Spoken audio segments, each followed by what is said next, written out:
பைபிளில் இருந்து ஒரு அனாலிசிஸ் பண்ணலாம். லூக் சாப்டர் 18ல் we'll start the verses from 36. அந்த இடத்துல வந்துட்டு ஒரு கண் தெரியாத ஒரு நபர் வந்து அந்த இடத்துல வந்துட்டு பிச்சை கேட்டுக்கொண்டு இருக்கிறார். அந்த இடத்துல ஜனங்கள் மிகுதியாக போகிற அந்த சத்தம் கேட்கிறது. ஸோ அந்த இடத்துல அவர் கேட்கிறார், என்ன இந்த மாதிரி இந்த சத்தமாக இருக்கிறது என்ன அப்படின்னு சொல்லிட்டு இந்த வேர்ஸ் பார்க்கலாம். நசரேயனாகிய இயேசு 37வது வசனம். நசரேயனாகிய இயேசு அங்கே போகிறார் என்று அவனுக்கு அறிவித்தார்கள். அப்பொழுது அவன், இயேசுவே, தாவீதின் குமாரனே, எனக்கு இறங்கும் என்று கூப்பிட்டார். அந்த இடத்துல போகிறவங்க வந்து இந்த மாதிரி நசரேயனாகிய இயேசு கிறிஸ்து அந்த பாதையில் செல்கிறார் அப்படின்னு சொன்ன உடனே அந்த குருடனுக்குள்ள ஒரு விசுவாசம் வர ஆரம்பிச்சுது.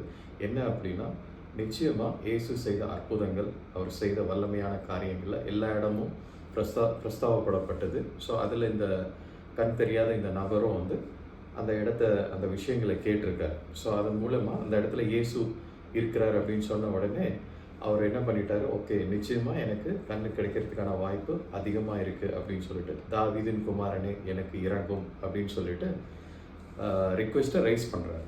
ஸோ அடுத்து, முன் நடப்பவர்கள் அவன் பேசாமல் இருக்கும்படி அவனை அதட்டினார்கள். அவனோ, தாவீதின் குமாரனே எனக்கு இறங்கும் என்று மிகவும் அதிகமாய் கூப்பிட்டான். அப்போது அந்த கூட இருந்த அநேகர்கள் வந்து பார்த்தீங்கன்னா அவனை வந்து சப்ரெஸ் பண்ணாங்க. Don't call Jesus Christ, be quiet அப்படின்ட்டு.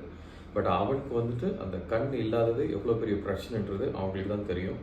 ஸோ அதனால் இன்னும் சத்தமாக, தாவீதின் குமாரனே எனக்கு இறங்கும் அப்படின்னு சொல்லிட்டு இன்னும் சத்தமாக அந்த ப்ரேயர் ரிக்வெஸ்ட்டை ரைஸ் பண்ணுறாங்க. ஏன்னா அந்த கண் தெரியாத நபருக்கு என்ன ப்ராப்ளம் அப்படின்னா, இயேசு கிறிஸ்து அந்த இடத்த விட்டு போயிட்டாருன்னா அந்த இடத்துல அற்புதத்துக்கான வாய்ப்பை நம்ம இழந்துருவோம். ஸோ அதனால் we have to capitalise on the moment immediately அப்படின்னு சொல்லிட்டு தேவனை நோக்கி, இயேசுவை கிறிஸ்துவை நோக்கி அவர் வந்து அந்த ரிக்வெஸ்ட்டை ரைஸ் பண்ணுறாரு.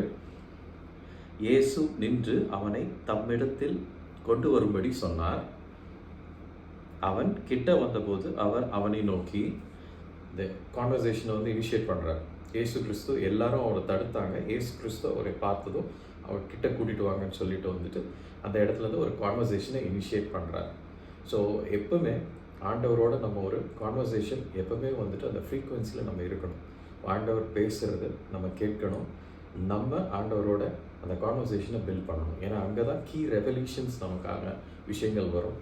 ஆண்டவரோடு நம்ம கனெக்டாக இருக்கிறோன்றதுக்கான முக்கியமான ஒரு சிம்டம் என்ன அப்படின்னா, சைன் அண்ட் சிம்டம் என்ன அப்படின்னா, அவரோட கம்யூனிகேட் பண்ணுறது, அவர் நமக்கு குறித்த காரியங்கள், நம்மளுடைய எதிர்காலத்தை குறித்த காரியங்கள், நம்மளுடைய வாழ்க்கையில் என்ன நடக்க போகுது, அவருடைய சித்தங்கள் எல்லாத்தையும் அவர் நமக்கு கண்டிப்பாக சொல்லுவார். ஸோ அப்போ இந்த இடத்துல என்னன்னு பார்த்தீங்கன்னா, நான் உனக்கு என்ன செய்ய வேண்டும் என்கிறாய் என்று கேட்டார். அதற்கு அவன், ஆண்டவரே, நான் பார்வை அடைய வேண்டும் என்றான். அவர் கேட்குறாரு என்ன வேண்டும் என்று. அந்த இடத்துல அவன் டிக்ளேர் பண்ணுறான், ஐ நீட் மை விஷன். இது வரைக்கும் நான் கண் தெரியாதவனாக இருக்கேன், இப்போது ஐ நீட் மை விஷன் அப்படின்னு சொல்லிட்டு கேட்குறான். இயேசு அவனை நோக்கி, நீ பார்வை அடைவாயாக, உன் விசுவாசம் உன்னை ரட்சித்தது என்றார். அந்த இடத்துல கம்யூனிகேஷன் பாருங்கள். கண் பார்வை எனக்கு வேண்டும் சொன்ன உடனே ஜீசஸ் கிரைஸ்டோட ஆன்சர், கண்டிப்பாக உனக்கு பார்வை அடையும். நீ உன்னை தொடர்ந்து இத்தனை வருஷ காலமாக உன்னை குருடாக்கப்பட்டிருந்த அந்த விஷயங்கள் இப்பொழுது நீங்கி நீ பார்வை அடைய போகிறாய். அதனால் உன் விசுவாசம் உன்னை ரட்சித்தது அப்படின்னு சொல்கிறார். இதுதான் ஃபெய்த் மெட்டீரியல் அவர் பேசுகிறாரு. அப்போ யோசிச்சு பாருங்கள், கண்ணு தெரியாத ஒரு நபர் அந்த இடத்துல யார் போகிறான் என்று கேட்டு தெரிந்து இயேசு கிறிஸ்து போகிறாருன்னு தெரிந்த உடனே அவருக்குள்ள ஒரு விசுவாசம் வந்து, நான் இயேசுவனிடத்தில் போனால் நான் சுகமாவேன், நான் இயேசுவனிடத்தில் போனால் நான் அற்புதத்தை பெற்றுக்கொள்வேன், எனக்கு ஒரு விடுதலை உண்டாகும். இதுவரை என்னை பின்தொடர்ந்து வந்த மலை போல என்னுடைய பிரச்சனைகள், நான் இயேசுவனிடத்தில் சென்றால், அவரிடத்தில் பேசினால், நான் அவரோடு நடந்து சென்றால் நான் அற்புதத்தை பெற்றுக்கொள்வேன், என்னுடைய பிரச்சனைகளுக்கு விடுதலையாகி நான் ஆசீர்வாதமாக, அநேகருக்கு ஆசீர்வாதமாக கர்த்தர் என்னை மாற்றுவார் என்ற விசுவாசம் அவனுக்குள்ள அதிகமாக இருந்தது. அதனால தான் இயேசு கிறிஸ்து அந்த இடத்துல அக்னாலேஜ் பண்ணுறாரு, உன் விசுவாசம் உன்னை ரட்சித்தது அப்படிங்கிறார். ஸோ அந்த faith is an important material for all kinds of healing. அடுத்த வேர்ஸ் பாருங்கள். உடனே அவன் பார்வையடைந்து தேவனை மகிமைப்படுத்தி கொண்டே அவருக்கு பின் சென்றான். ஜனங்கள் எல்லாரும் அதை கண்டு தேவனை புகழ்ந்தார்கள். a wonderful glorification of God has happened. அதுவரை கண் தெரியாமல் பிச்சை கேட்டுக்கொண்டிருந்த ஒரு நபர் இயேசுவின் இடத்துல வந்த பொழுது, அந்த விசுவாசத்தோடு அவரிடத்துல வந்த பொழுது, அவர் சொல்வதை கேட்கும் பொழுது, அந்த இடத்துல எந்த விதமான நெகட்டிவ் கன்ஃபெஷன்ஸும் பண்ணாமல், ஆர்கியூ பண்ணாமல், அவர் என்ன சொன்னாரோ அதை நான் விசுவாசிக்கிறேன், அதை நான் செய்கிறேன் அப்படின்னு சொல்லிட்டு he responded back. ஜீசஸ் கிரைஸ்டோட கம்யூனிகேஷன் அதான் ரொம்ப முக்கியமான விஷயம். அவர் நம்மோடு பேசுகிறார் அப்படின்னா நம்ம இமீடியட்டாக what ever he says we have to obey and do what he is commanded.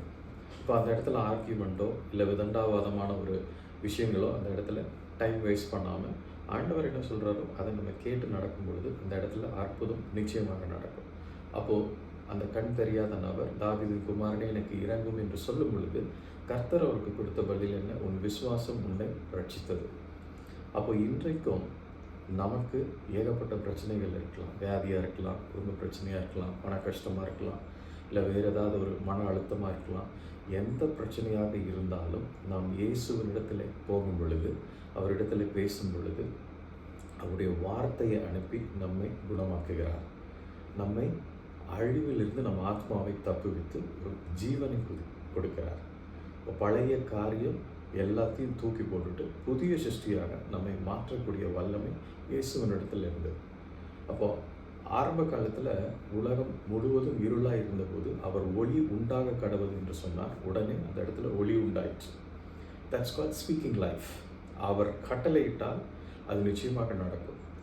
அப்போது இந்த கன்ஃபெஷன், இந்த கமாண்ட்ஸ், அத்தாரிட்டி அவருக்கு கொடுக்கப்பட்டிருக்கிறது. இப்போ யாரெல்லாம் விசுவாசித்து அவரிடத்துல போகிறார்களோ, போகிறது மாத்திரம் இல்லை, அடுத்து கீழ்ப்படிந்து அவருடைய சத்தத்துக்கு செவி கொடுத்தோமானால் அது கீழ்ப்படிந்து நடக்கும் பொழுது அற்புதம் நமக்கு நிச்சயம். அப்போ ஒளி உண்டாக கடவுது என்று சொல்வது போல அவர் என்ன சொல்கிறார்? உன் விசுவாசம் உன்னை ரட்சித்தது அப்படின்னு சொல்கிறார். உடனே அவருக்கு அந்த பார்வை அடைந்து விடுகிறார். பார்வை அடைந்த உடனே என்ன பண்ணுறார்? தேவனை மகிமைப்படுத்துகிறார். அந்த இடத்துல இருக்கிற எல்லா இடத்துலையும் போய் இஸ் டெஸ்டிஃபைங். இது வரைக்கும் நான் குருடனாக இருந்தேன், கண் தெரியாதவனாக பிச்சை எடுத்துக்கொண்டிருந்தேன், நான் இயேசுவினிடத்தில் போனேன், அவர் என்னை சுகமாக்கினார், எனக்கு ஒரு புதிய ஜீவனை தந்திருக்கிறான்னு சொல்லி இஸ் க்ளோரிஃபைங் காட். இப்போ இதே விஷயம்தான் இன்றைக்கி நம்ம பிரச்சனையோடு இருக்கலாம், நம்மை மூழ்கடிக்கிற விஷயமாக இருக்கலாம்.